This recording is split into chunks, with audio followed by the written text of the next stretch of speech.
Moją dzisiejszą gościnią jest Chinara Alizadeh, pierwsza tancerka Polskiego Baletu Narodowego.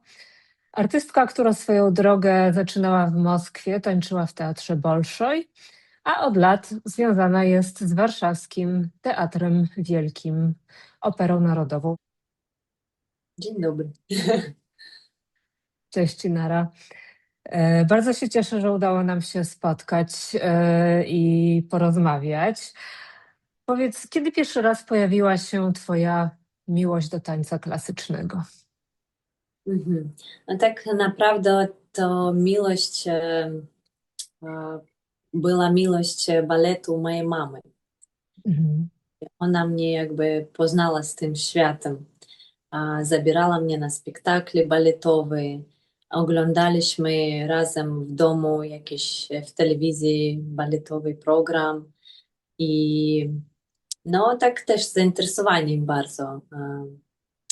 Bardzo zainteresowało mnie to. I mama widziała, jak tylko zaczynała grać muzyka baletowa, to ja nie siedziała spokojnie, Mhm. a od razu wstawała, zaczynała ruszać nogami, rękami, skakać, że po prostu lepiej było nie wstać obok mnie, bo inaczej wszystko. No i tak była bardzo aktywnym dzieckiem, że miałam też poczucie muzyki e, i dlatego mama zobaczyła to we mnie i pomyślała może, żeby zapisać mnie do jakiegoś takiej e, choreografii baletowej, żeby też dla rozwoju dziecka Mhm. spróbować, jak to pójdzie. A ile miałaś lat wtedy? 4,5. Aha, czyli malutko. Tak. No, coś spóźniliśmy się tam na zapisie i wtedy była możliwość e, na łyżwy zapisać się. Aha. I właśnie to tak chodziłam pół roku, ale mi się tak nie bardzo podobała, nie wiem, bo było zimno, bo spadałam Mhm. na pupę, przywracałam się i tak jakby tak średnio. Ale też byli zajęcia przed, że takie Mhm. rozciąganie, też rozgrzewka na macie i to mnie bardziej podobało. I jakby jak już była możliwość pierwsze, to my już zmienili na balet, Mhm. się na baletowy ten i no wtedy tak już poszło tak powoli, tak bardzo mi się podobało, bardzo zainteresowaniem chodziłam na te zajęcia Mhm. i tak, że pedagodzy mówili, że tak nieźle sobie radzi i tak ma predyspozycje do baletu. No, tak, Mhm. I tobie też te zajęcia się bardzo chyba podobały, tak, prawda? tak. Ja bardzo czekałam każdego dnia, tak z ciekawostką i no tak, tak. Mhm. A Chciałam. potem pewnie była szkoła baletowa. No, były najpierw takie amatorskie Mhm. szkoła. Czyli w zasadzie zanim poszłaś do szkoły baletowej, no to już byłaś tak solidnie przygotowana chyba pod No tak, kątem tańca tak, klasycznego. tak, tak. W ogóle w Rosji balet jest bardzo ważny. Jest taka bardzo silnie rozwinięta tradycja baletowa. Wydaje mi się, że taniec klasyczny w Rosji ma trochę wyższy status niż w Polsce. Czy będąc w szkole odczułaś to, że właśnie ten balet jest taki bardziej prestiżowy, że to jest takie ważne zajęcie? No, prestiżowy nie wiem, ale to, że tak, Mhm. to jakby ta szkoła ma bardzo mocne techniczne podstawy, Mhm. jakby podstaw, to daje tak dobrą bazę. Mhm. Czy Ale- możemy powiedzieć, że trochę wyższy jest może poziom niż w innych krajach europejskich? No tak, bardzo rozwinięty balet w Rosji, tak. To część kultury, tradycji, tak. Mhm. No i potem chyba najlepszy, no może jeden z najlepszych teatrów na świecie, Teatr Bolszoi, który ma taki niemalże mityczny status w świecie baletu. Pamiętam, że sama byłam w tym teatrze i rzeczywiście robi on ogromne wrażenie również dla koneserów tej sztuki. Też wydaje mi się, że rosyjska widownia bardziej docenia trudniejsze technicznie elementy, bo zawsze jak właśnie tancerz czy tancerka wykonuje trudny element, to od razu są brawa. Ludzie bardzo tak emocjonalnie tam reagowali. Zgadzam się. E, Powiedz, czy pamiętasz swój pierwszy dzień w Teatrze Bolszoi?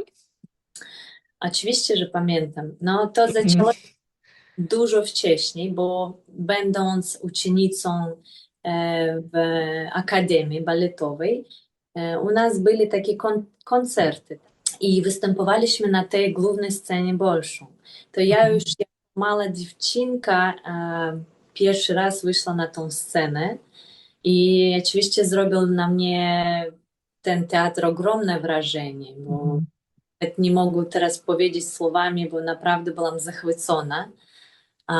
I pamiętam, tańczyłam też solową rolę, jakąś wariację czy coś i po prostu czułam ogromną odpowiedzialność, że po prostu no, Mhm. Na niesamowita, tej scenie, ogromna scena i to tak no robię. scena taka, gdzie występowało wiele legend baletu, Tak, prawda? tak. I też pamiętam, uczestniczyłam też w spektaklach jako dziewczynka. Mhm. I też niesamowite artysty, baletowe legendy właśnie je podziwiałam, po prostu patrzyłam na nich z zamieraniem serca i Mhm. razem z nimi występowałam, no tak, jakiś Don Quixote albo Śpiąca Królewna, bo różne są spektakle byli. I właśnie Mhm. ja wtedy poczułam tą scenę, tą atmosferę, że jak to jest dużo. Czy to był też duży stres występować w takim teatrze? Tak, stres był ogromny. Ogromny stres, no. Że No tak. ale chyba też trochę duma, prawda? Że jednak no nie każdemu jest dane Tak. znaleźć się na tej scenie, prawda? No i później już, kiedy dostałam się do Teatru Bolszoi jako już artystka baletowa po skończeniu szkoły, to już to miejsce dla mnie było takie już znane, już, Mhm. że w jakimś sensie było dla mnie łatwo, że już nie czułam się tam tak obca. Czego nauczyłaś się w tym teatrze? Bo jednak trochę czasu tam spędziłaś, prawda? To było chyba 10 lat, tak? Jak Tak. tańczyłaś? Y, No, nauczyłam się ogromnego doświadczenia, niesamowitej pedagodzy, które mnie nauczyli po prostu, którzy mnie zrobili baleriną, tak? Przekazali swoje umiejętności, po prostu niesamowite to, ten bagaż cały artystyczny. Mhm. Te koledzy, na których ja patrzyłam cały czas, uczyłam się od nich czegoś, tak, to widziałam ten poziom bardzo wysoki i no to dało ogromne doświadczenie i urosłam jako artystka w tym teatrze. A czy byli tam jacyś tancerze, tancerki, których podziwiasz, których uważałaś za taki wzór do naśladowania? Tak, tak, tak, tak, tak. To byli tancerze. Też do tego czasu obserwuję w Instagramie i mam z nimi kontakt. I I tak, dalej robią na tobie wrażenie, tak? tak, tak, cały czas. I cały czas trzymają ten poziom wysoki bardzo. Mhm. I też co teatr dał jeszcze, to też różne turnie. Wyjeżdżaliśmy po Aha. całym światu, podróżowaliśmy w różnych miejscach. Też takie Gdzie, ćwiczenia. gdzie na przykład byliście z zespołem? W Ameryce byliśmy, w Stanach, w różnych miejscach, Francja, Włochy, w Singapurze, w Japonii, w Chinach, no cały Prawie wszędzie, prawie wszędzie. no bardzo duży, tak. Na przykład z Teatrem Opera Paris Garnier mieliśmy kontrakt, tam 3-4 lata pod rząd i jeździliśmy za każdym razem, kiedy zespół miał wakacje, to wtedy też Opera House w Londynie też tak samo. No. To już tak też poczułam i tańczyłam na tych scenach. Także Czyli w bardzo, zasadzie można powiedzieć, że tańczyłaś na scenach całego świata. tak, tak. I to niesamowite, że tak przypominam bardzo No dobry. właśnie, no to jest bardzo duże osiągnięcie i na pewno dużo uczy ciebie jako tancerkę, prawda? Występowanie w różnych takich miejscach. No i sam teatr Bolszoi też, tak jak powiedziałaś, to była taka dla ciebie bardzo ważna lekcja. A powiedz, czy tam rzeczywiście jest taka surowa dyscyplina, jak wszyscy mówią, że jednak ta rosyjska szkoła to jest taka dość rygorystyczna, No jeśli chodzi o szkołę, to tak, to tam dyscyplina bardzo mocna. mocna. Mhm. Mocna. A w teatrze No też, czy wtedy normalnie. normalnie, okej, czyli nie było jakoś tak strasznie bardzo. Nie, no było dużo spektaklów, to było Mhm. spektaklów i w tygodniu mogliśmy różne bardzo spektakle zatańczyć, jako klasyczny, tak i współczesny. To było wszystko pomieszane, połączone, że mieliśmy najwyżej 3 dni na przygotowanie spektaklu i jechaliśmy dalej, tak jakby cały czas w formie jesteś i Okej, tylko czyli tak intensywnie bardzo. tak, tylko potrzebujesz tam więcej prób, jeżeli masz nowego partnera albo coś nowego, Mhm. wtedy tak. To tak Okej. i fali. Okej, a ile było tak mniej więcej spektakli w sezonie, pamiętasz? O, Dużo, liczyłam bardzo dużo, tak. bardzo dużo. No ale to chyba dobrze, prawda, dla tancerki, bo jednak cały czas jesteś w tej formie i jakby nie ma tego momentu roztrenowania, Tak, tak. No że ty nie, że... tak, Mhm. ty z drugiej strony jakby przyzwyczajasz się do tego trybu. Można do każdego trybu przyzwyczaić się. Tak, No ty pewnie. czujesz jakieś zmęczenie, no musisz sobie z tym radzić. No tak, no, taki zawód, prawda, nasz. No ale po 10 latach zdecydowałaś się jednak wyjechać z Rosji i spróbować pracy w Polsce. Mhm. Co było w tej decyzji najtrudniejsze dla ciebie? No, najtrudniejsze, że zostawić Polskę, bo Mhm. no, bardzo czułam się jak w domu, tu otaczali mnie pedagodzy moi, którzy już mnie byli bardzo jak rodzina, Mhm. przyjaciele, koledzy i tak, no nie wiedziałam jak będzie w innym teatrze, tak, ale chciałam po prostu już czas taki nadszedł, że chciałam się zmian jakieś, coś nowego, innego doświadczenia, innych spektaklów spróbować zatańczyć. Powiedziałaś kiedyś w jakimś wywiadzie, że chciałaś zobaczyć inny system pracy i inny repertuar. Co najbardziej zaskoczyło cię po przyjeździe do Warszawy?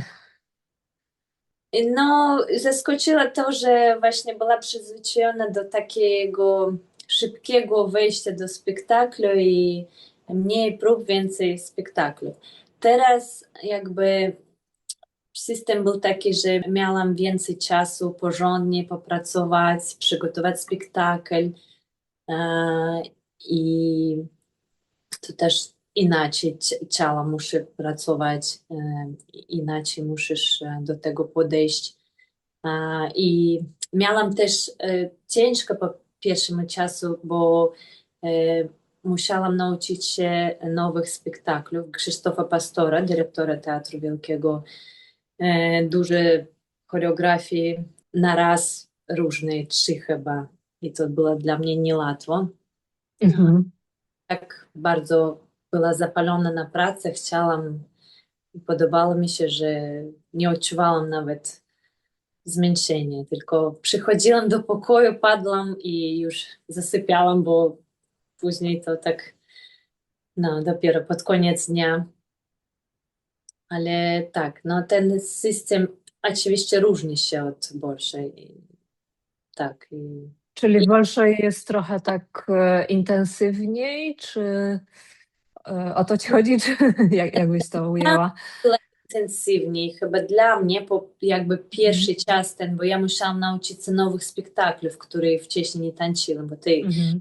nową choreografię, tak, zupełnie inną i czasu było dużo na próby, także że dużo czasu, więcej czasu.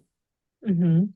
A na przykład, jeśli chodzi o jakieś takie lekcje albo przygotowania właśnie do spektaklu, próby, to czy to było tak samo jak w Rosji, czy trochę inaczej to wygląda? Oczywiście każdy teatr ma swój styl, też pedagodzy różne, każdy ma swój styl też prowadzenia lekcji. No ale za bardzo nie różnili się to powiem. Chodzi mi po prostu, czy sama lekcja jakoś inaczej wygląda. Nie, E, nie, bo wiadomo, że w Rosji tam w teatrze mieliśmy taki bardziej rosyjski, tak, a tutaj mhm. troszeczkę różnili się w stylu, tak, ale to nie była jakaś duża różnica. Dało się E, dostać. Okej, a czy w Rosji jest tak, że ten zespół to jednak składa się z samych Rosjan, a u nas jest bardziej międzynarodowo, no bo u nas są osoby z różnych krajów, prawda? Mhm. Mhm. No, tam też pracowali obcokrajowcy. Aha, Prawda, nie dużo, ale i z Włoch, i z Japonii, i z Korei jedna dziewczyna była. okej.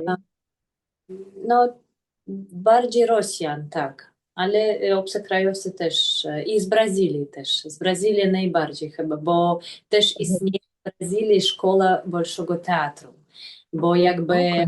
robili jakby na bazie tej szkoły otworzyli w Brazylii też i zapraszali pedagogów z Rosji. I taki, Okej. dlatego w Brazylii tam jest też dosyć wysoki poziom tych przygotowań. Mhm. A czy jest lepiej tańczyć w zespole, który jest bardziej międzynarodowy, czyli po prostu każdy jest z innego kraju, czy jednak jeżeli mamy większość na przykład Rosjan w zespole? No, ja myślę, że to nie Nie ma wpływa znaczenia. na znaczenie, tak, bo i tak poziom wykonania spektaklu, Mhm. pedagodzy, które muszą jakby pod jeden poziom dobry to wszystko dostosować, także wymagania od wszystkich te same. Jakby Mhm. tancerze na wysokim poziomie, żeby oni dawali radę sobie tańczyć na dokładnym poziomie, tak? Także, że dobrze, że po Mhm. prostu może z różnych krajów, bo wtedy ten taniec staje się jeszcze bardziej ciekawszym. Mhm. Urozmaicony, Tak. dokładnie. A jak przyjechałaś do Warszawy, to musiałaś jakoś coś zmienić w swoim stylu tańczenia, czy niekoniecznie? No, myślę, że jak mówiłam, każdy teatr ma swój styl, troszeczkę różni się i ten styl zadają pedagodzy, dyrektor teatru, każdy ma swoje Mhm. zdanie i jakby w tym kierunku wszyscy muszą, no wiadomo, byli jakieś zmiany, tak. To. Ale nie jakieś duże zmiany, tak? Nie, nie, nie, nie. Okej. Jesteś kojarzona z wielkimi rolami klasycznymi, takimi jak Kitri, Nikija, Aurora, Odetta, Odilla, Giselle. Czyli to są role takie naprawdę bardzo, bardzo duże, klasyczne, wymagające wielkiego kunsztu technicznego. Czy jest jakaś rola, którą wspominasz najmilej, e, tak, która bardzo tak ci jest bliska sercu? A, z tych wszystkich roli, tak, które które nazwałam. zatańczyłaś do tej pory, tak. No, jeśli chodzi o klasyczne spektakle, to jakby ja urosłam na tej klasyki bardziej, chociaż miałam Mhm. współczesny, współczesne też doświadczenie. Repertuar. Tak. Mhm. No, jakby bardzo lubię sama osobiście klasyczne spektakle. Myślę, że te klasyczne spektakle, oni trzymają ciebie w najwyższej profesjonalnej formie, bo oni Mhm. są e, i tak, bo to ukształca twoją technikę. I jakby ja po prostu lubię każdą rolę z klasycznego spektaklu, którą tańczyłam. I nie mogę wyróżnić jakiejś jednej. Aha. Każdy, kiedy zaczynam przygotowanie jakiegoś konkretnego baletu, to on mi staje się bardzo bliski, bo bardzo wcielam się w tą rolę i jakby bardzo lubię tą moją główną bohaterkę albo jedną inną.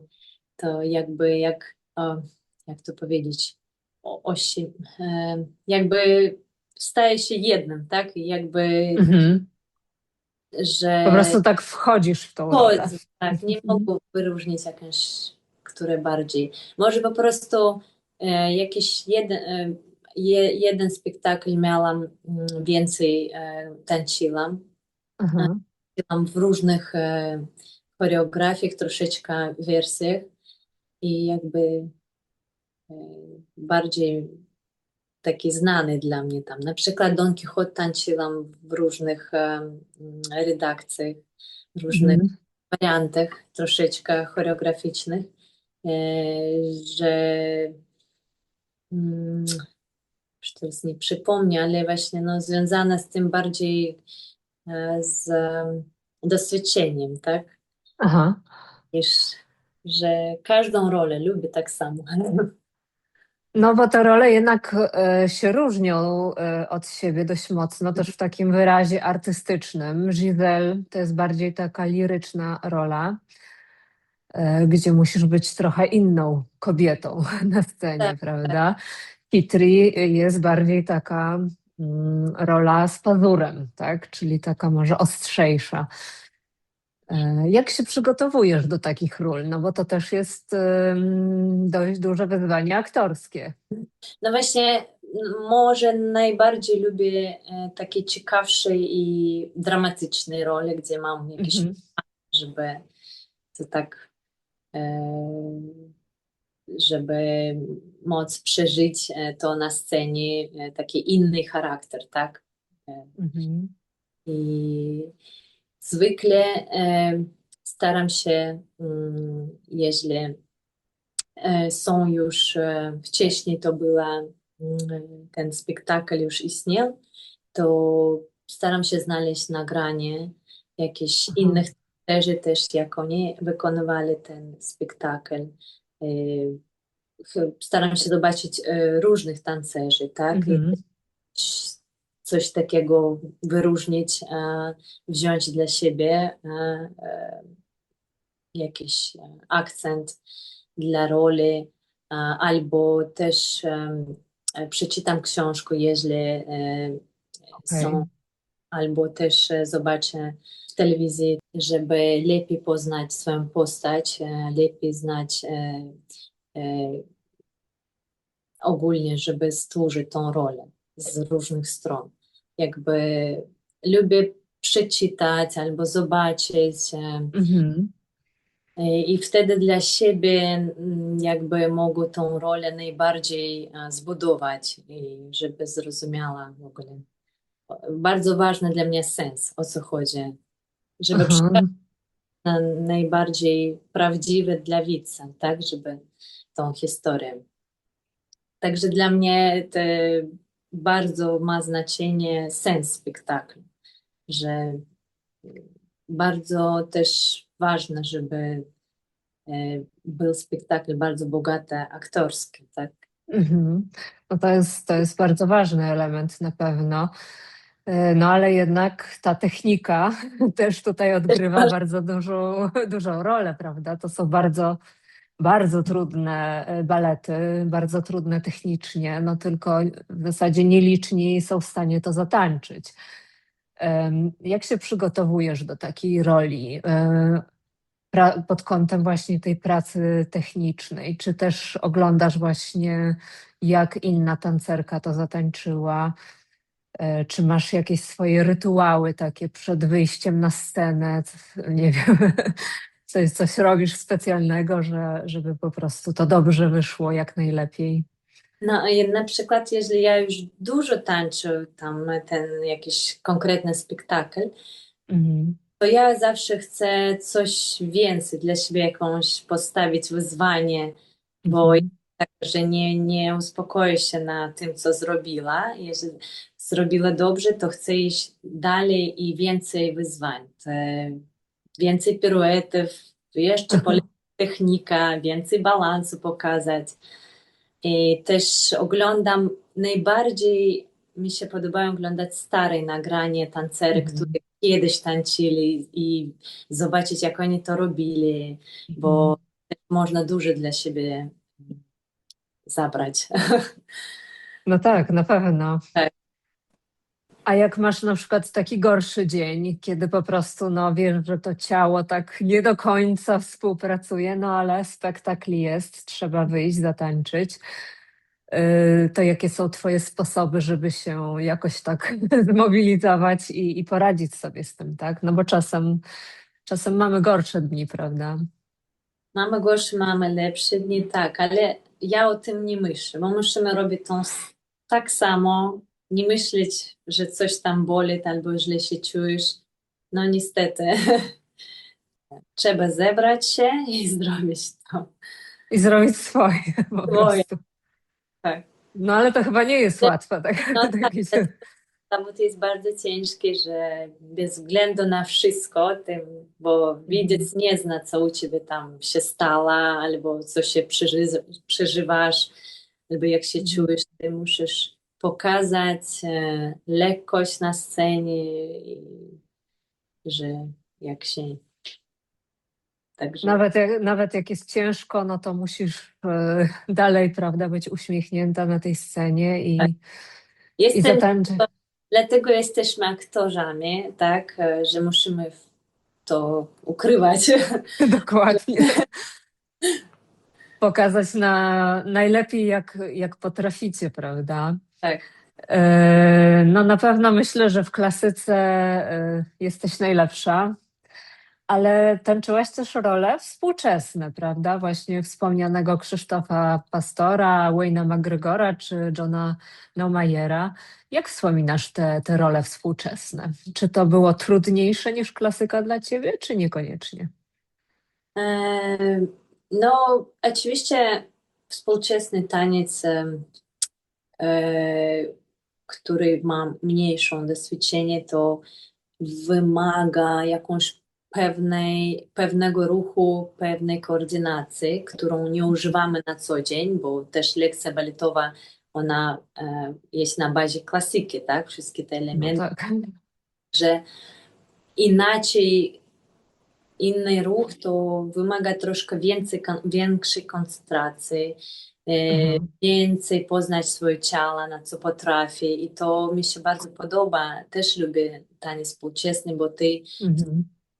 zbierasz jakieś nowe możliwości swojego ciała, nowy ruch, że wcześniej możesz nie wiedzieć o tym, na co potrafisz, tak? E, że inny wyraz i też możesz wyjść za granice, jakby emocjonalnie musisz zbudować osobiście. Trochę ma Mhm. więcej swobody w wyrazie.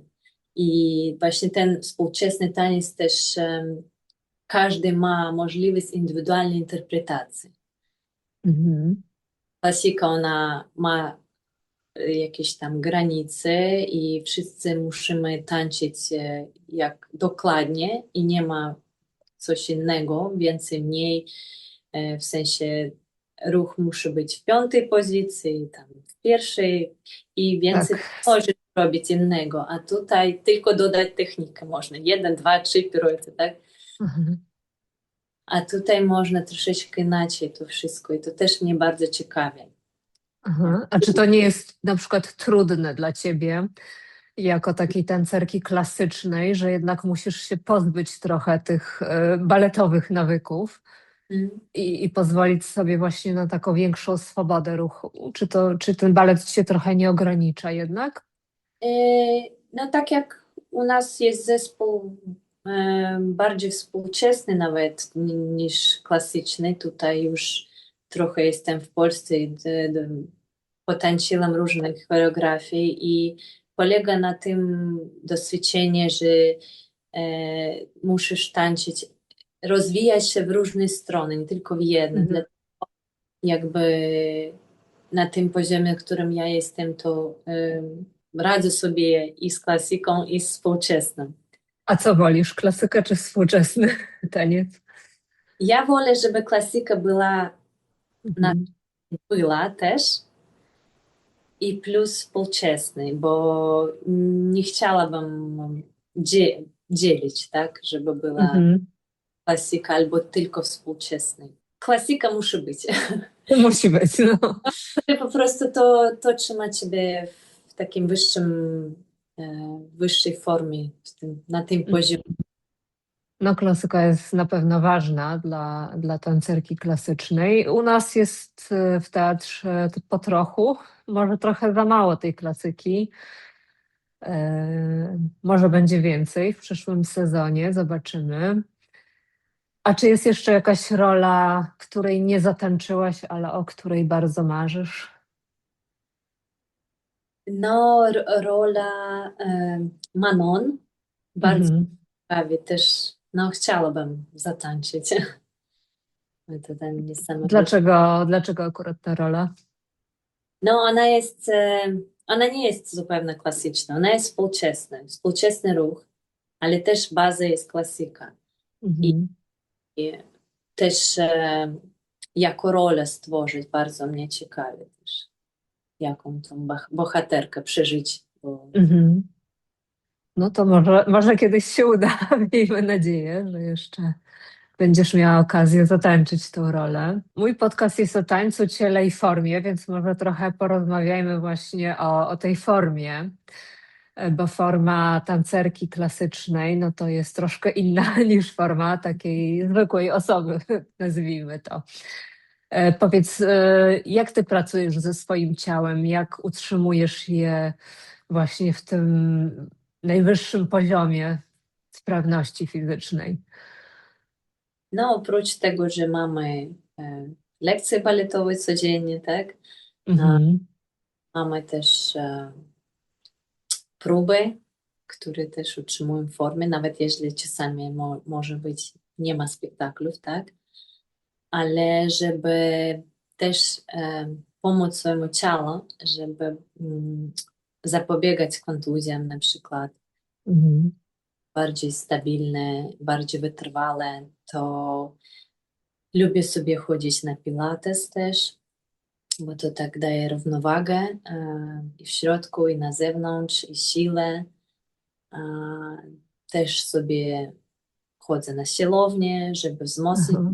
mięśnie, żeby ułatwić taniec, chociaż no, wcześniej nie robiłam tego, szczerze mówiąc, bo Aha. nie myślałam w ten sposób, ale za każdym razem, jak stajesz się starszy i masz więcej doświadczenia, to już inaczej podchodzisz do swojego ciała i do podtrzymania. Tak, już więcej czujesz potrzeby Aha. i spotykasz na swojej drodze różnych ludzi, którzy tobie radzą też i ty też uczysz się od nich. To też pomaga. No ale widziałam, że też sama ćwiczysz, prawda? Na przykład latem to, że przychodzisz sama na salę i też pracujesz sama nad formą, prawda? Nie Muszę, ma wyjścia. tak, no bo jeśli nie pracować, to później ciało nie przygotowane do pracy, tak? Chociaż coś, mały ruch, jakieś ćwiczenie, Mhm. musimy wykonywać, żeby szybciej wejść do trybu sezonu, tak, żeby No zapobiegać. zwłaszcza jak się jest pierwszą tancerką, prawda? No, No to tutaj już muszę trzymać poziom, tak, muszę także sama muszę dbać o swoje ciało i dokładnie. podtrzymywać. A powiedz, jak powinna wyglądać idealna tancerka? Jakie musi warunki spełniać? Bo mnie się wydaje, że ty jesteś takim idealnym przykładem właśnie takiej 100% baleriny. Mi się wydaje, nie ma 100% idealnych. No, musisz mieć predyspozycję do wyglądu, ciało.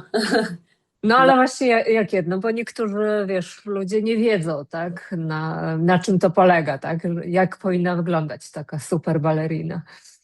No, przede wszystkim też te stawy, biodra muszą być otwarte, tak, żeby Mhm. na scenie było e, podbicie, skok. No właśnie, noga, stopa, tak, musi mieć To super podbicie, no ale też muszą być proporcje ciała zachowane. proporcje. No nie może być tak, że tułów bardzo długi, a nogi bardzo krótkie na Też przykład. głowa, żeby nie była za duża, też różnie bywa. Tak. No długa szyja też powinna być, tak.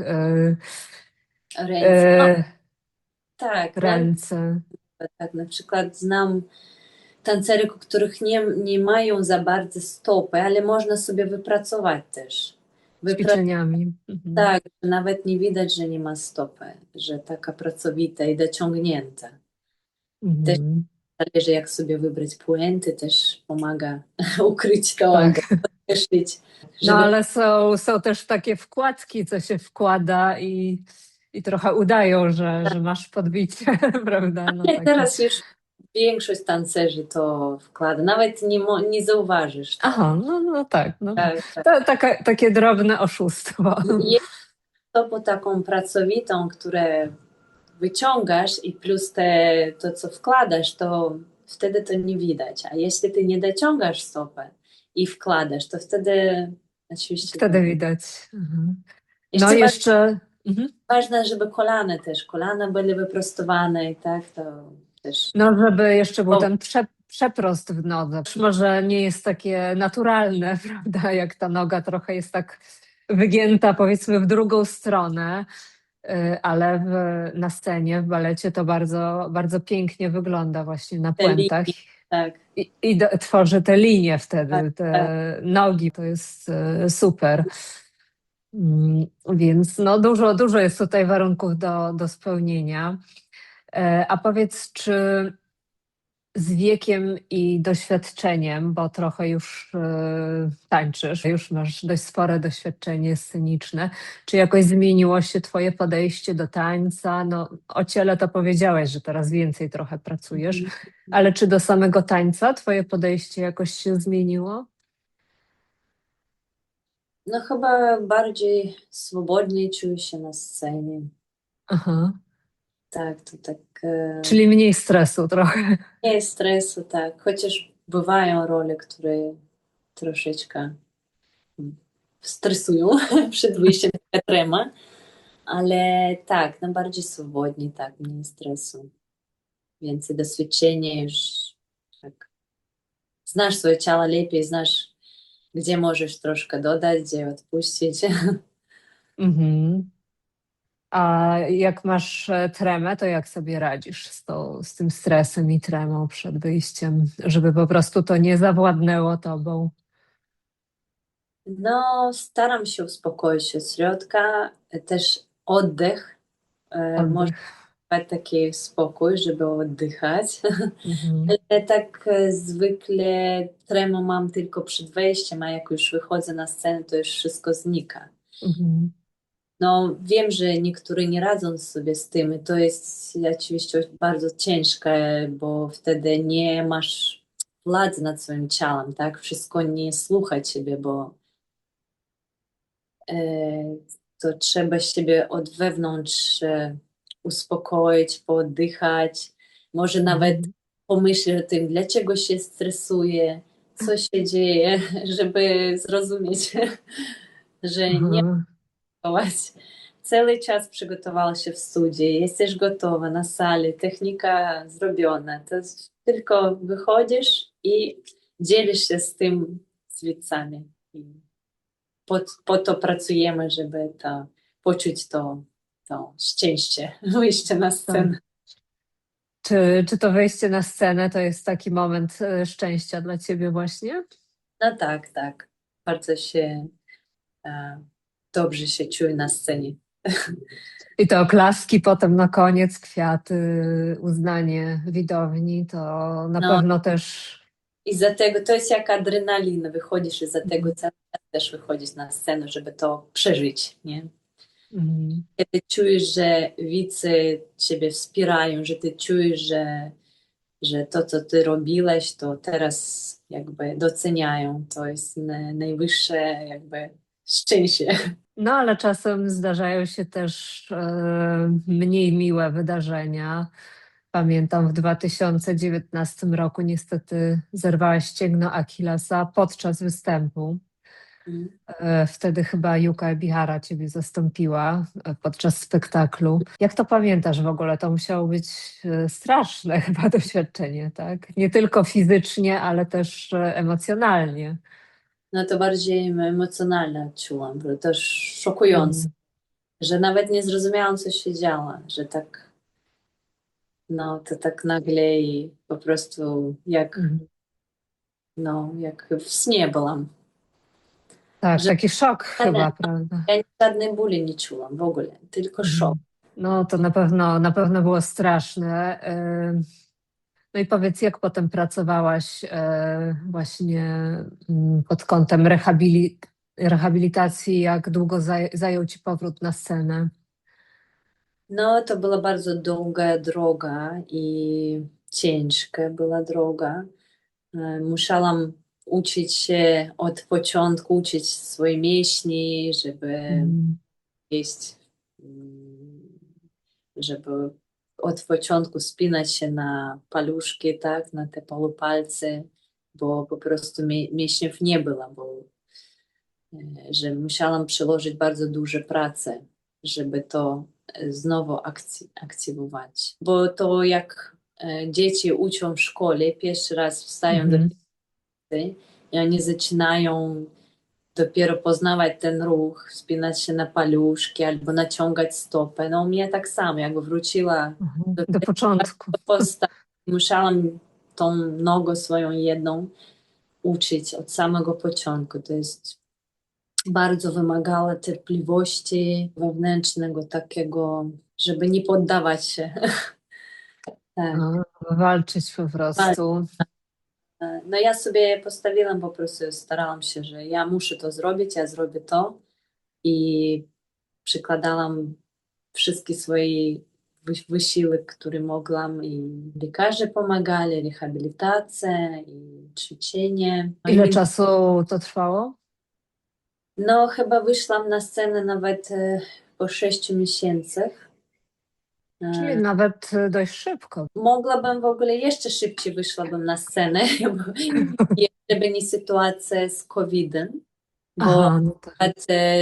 to mnie dało możliwości lepiej zrehabilitować się. To tak naprawdę mnie było na rękę. Ja Aha. mogłam jeszcze lepiej do siebie dojść, jeszcze wzmocnić bardziej swoją nogę e, i wrócić w formę, tak, profesjonalną, bo wtedy mieliśmy pierwsze gale, to była online gala na scenie nagrywane, Mhm. to już było moje pierwsze wyjście na scenę po 6 miesięcy. No, Czyli ten COVID trochę ci pomógł.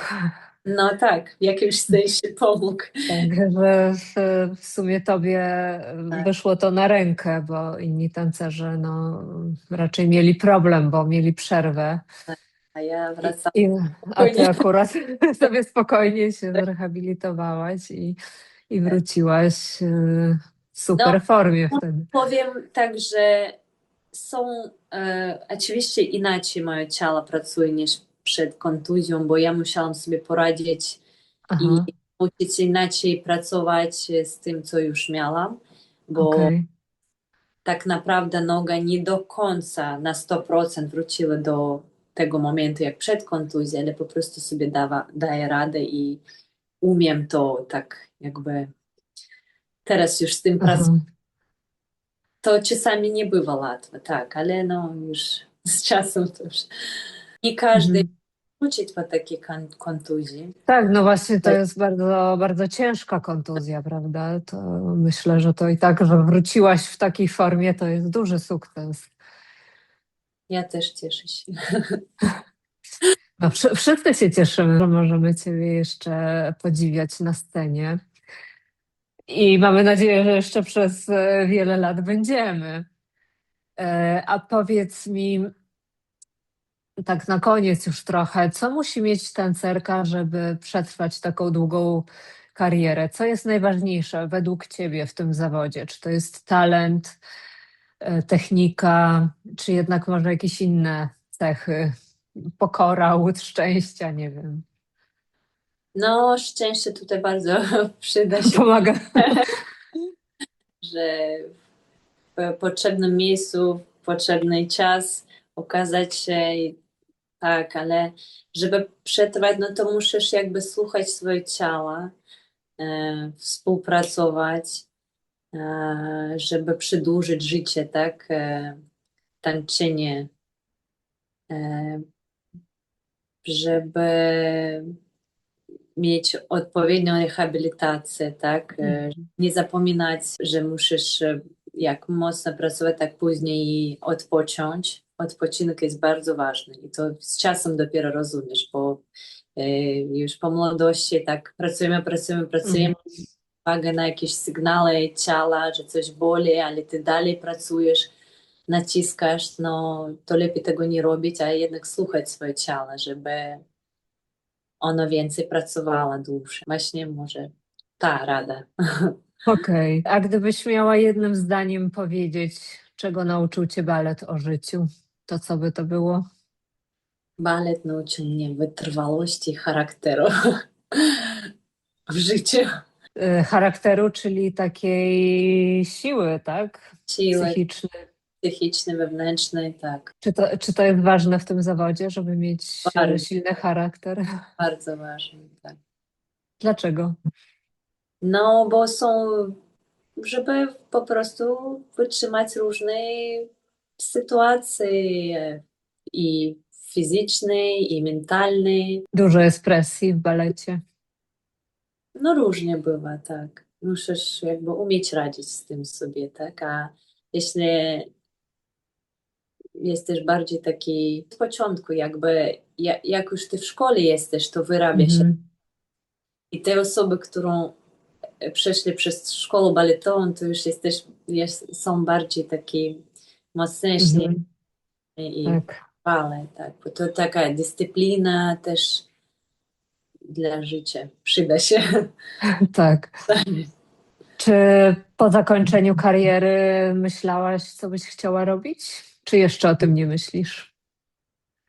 No, ja już też teraz jakby mam uczniów i jako pedagog, tak, ale to mnie sprawia przyjemność, to jakby to sprawia przyjemność i robię to naturalnie. I bardzo lubię pomagać dzieciom Mhm. doświadczeniem i to już mogę robić z pewnością, tak, a nie wykluczam też coś nowego, coś, co mnie życie podrzuci, nie wiem na razie. Na razie jeszcze nie myślisz o tym po Tak. prostu.